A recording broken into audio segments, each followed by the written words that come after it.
Acepté una noche de sexo sin límites, sin imaginar que miles terminarían observando lo que debía ser privado. Acepté esa noche como quien firma un contrato sin leer la letra pequeña. No fue por impulsividad, o al menos eso me repetí después. Fue por cansancio, por curiosidad, por esa mezcla peligrosa entre sentirme invisible y querer comprobar si todavía podía ser deseada sin condiciones. Yo misma puse las reglas, una sola noche, sin promesas, sin preguntas, sin ataduras. Nada de nombres que se repitan en la memoria. Nada que sobreviva al amanecer. Había pasado semanas sintiéndome atrapada en una rutina que me apretaba el pecho. Trabajo, casa, pantallas encendidas hasta quedarme dormida. Relaciones tibias que no llevaban a ningún lado. Cuando apareció el mensaje, lo vi como un juego absurdo, casi una broma. Un perfil anónimo, pocas fotos, una descripción directa, discreción absoluta, experiencia intensa, cero expectativas. Me reí sola, cerré la app y seguí con mi vida. Pero esa misma noche volví a abrirla. Algo en mí quería comprobar hasta dónde podía llegar sin sentir culpa. Empezamos a hablar con frases cortas, casi mecánicas. Ninguno preguntó demasiado. Acordamos vernos en un departamento que no era ni mío ni suyo. Un lugar neutral, dijo. Me tranquilizó pensar que todo estaba tan calculado. Llegué temprano. El edificio era moderno, de esos que parecen hoteles pero son residenciales. Pasé por el lobby intentando parecer segura, aunque por dentro llevaba una mezcla de nervios y adrenalina que me hacía temblar las manos. Subí en el ascensor sola, mirándome en el espejo metálico, preguntándome en qué momento había decidido que esta era una buena idea. La puerta se abrió con un clic suave.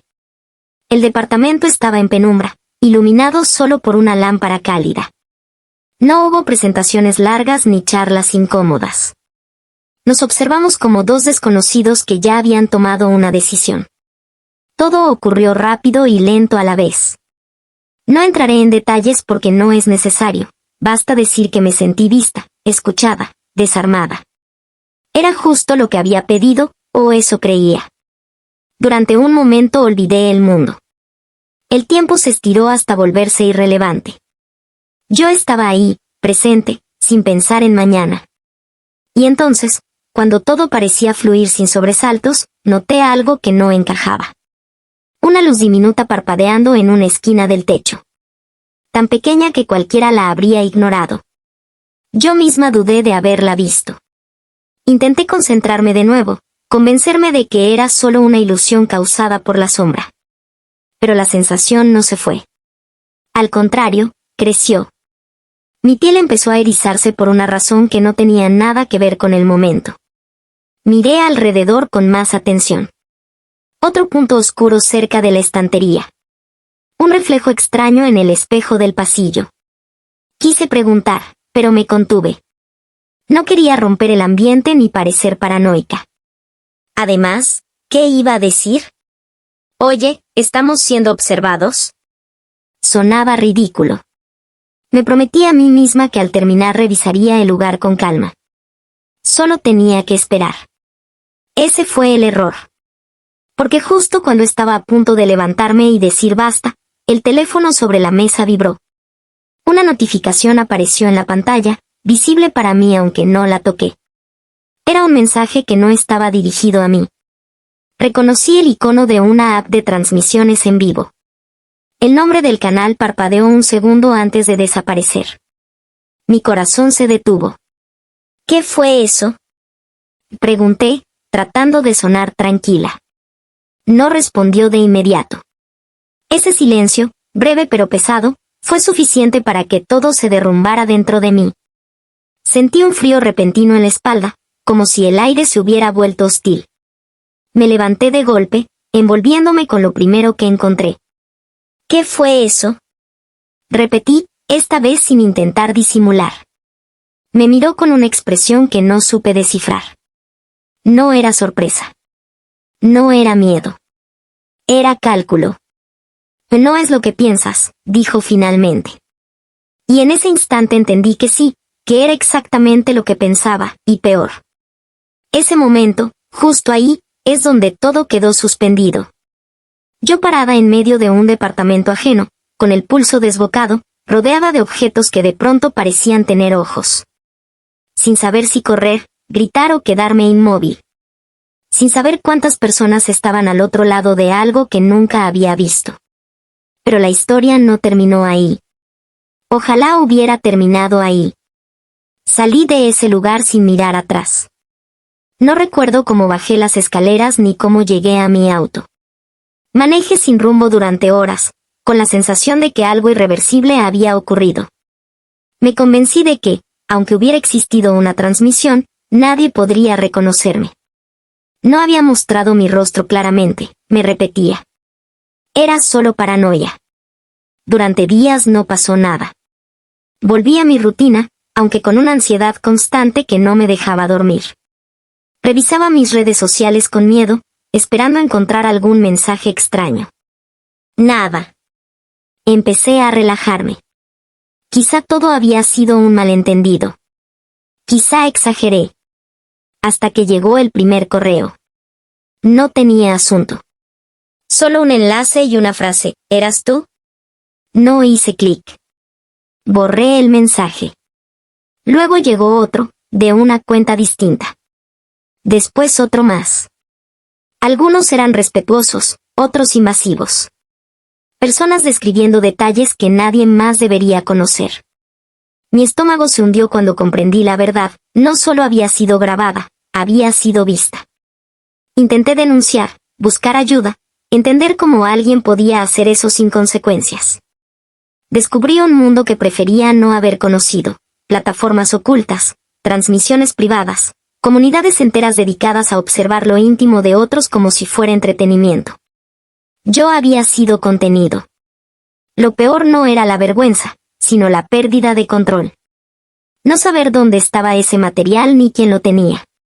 Cada vez que sonaba mi teléfono, sentía que me observaban de nuevo.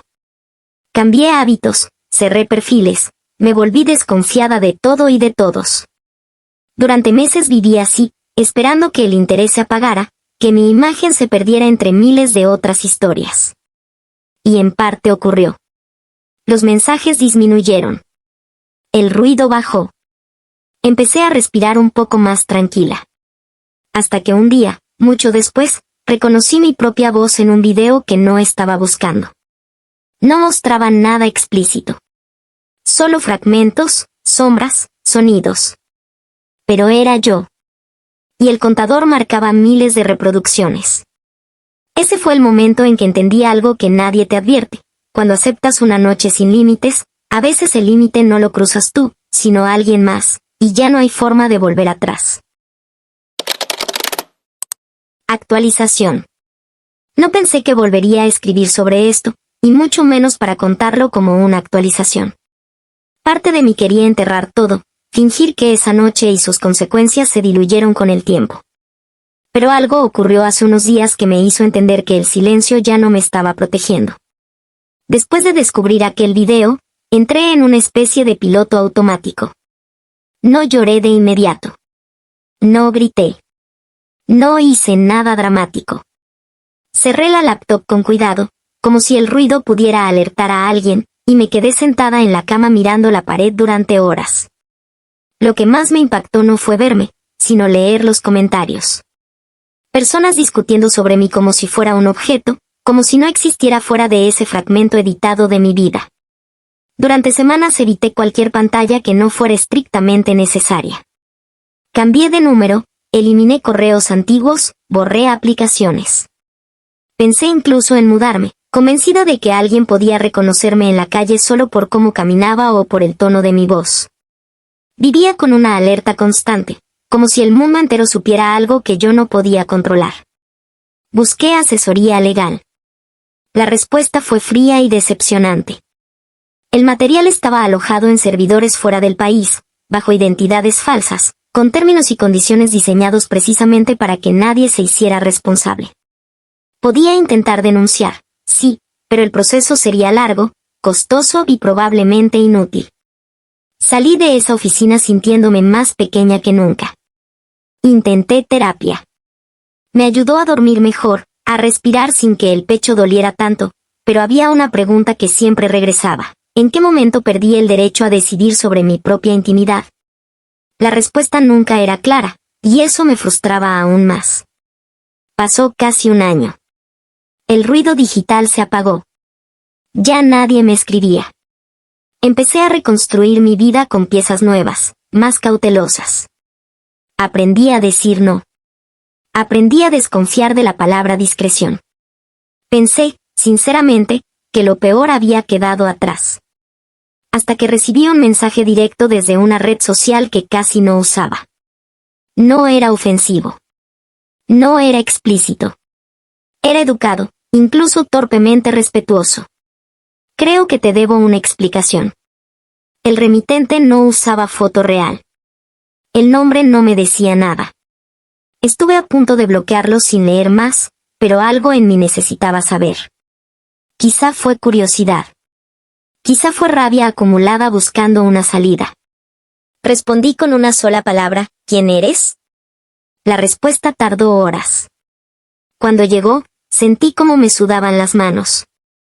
Era alguien que había estado del otro lado de la transmisión. No el responsable directo, no quien organizó nada. Solo un espectador. Uno más entre miles. Decía que al principio lo vio como entretenimiento, como algo distante e irreal. Hasta que me escuchó hablar.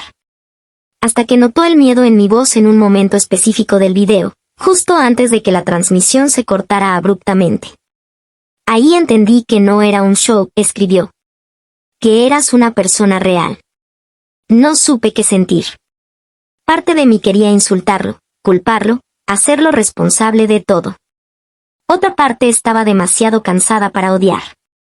Le pregunté por qué me escribía ahora. Porque el canal había vuelto a activarse. Esa frase me dejó helada. Según él, el mismo grupo estaba transmitiendo de nuevo. Nuevas personas. Nuevas noches sin límites. Y aunque mi video ya no estaba en el foco principal, seguía circulando como archivo, como algo que los nuevos usuarios debían ver. Un ejemplo. Una advertencia disfrazada de morbo. Esa noche no dormí. Algo dentro de mí cambió. Ya no era solo mi historia. Ya no era solo mi vergüenza o mi miedo. Había otras personas que aún no sabían lo que les esperaba al otro lado de una puerta cerrada y una promesa falsa. Por primera vez desde todo esto, sentí algo parecido a determinación. Volví a contactar a un abogado, esta vez con información concreta. Plataformas, horarios, nombres de usuarios. No sé si servirá de algo, pero ya no estoy paralizada. También hablé con un grupo de apoyo que trabaja con víctimas de abuso digital. Escuchar otras voces, historias distintas pero igual de dolorosas, me recordó que no estoy sola. No sé cómo terminará esto. No sé si lograré que bajen ese contenido o que alguien enfrente consecuencias reales. Lo que sí sé es que ya no quiero esconderme. El miedo sigue ahí, pero ahora camina detrás de mí, no delante. Escribo esta actualización no para buscar lástima, sino para dejar constancia. Para que, si alguien llega a leer esto antes de aceptar una noche sin límites, sepa que siempre hay alguien dispuesto a cruzar los límites por ti, y que el precio puede durar mucho más que una sola noche. Si hay algo más que ocurra, lo contaré. Ya no pienso guardar silencio.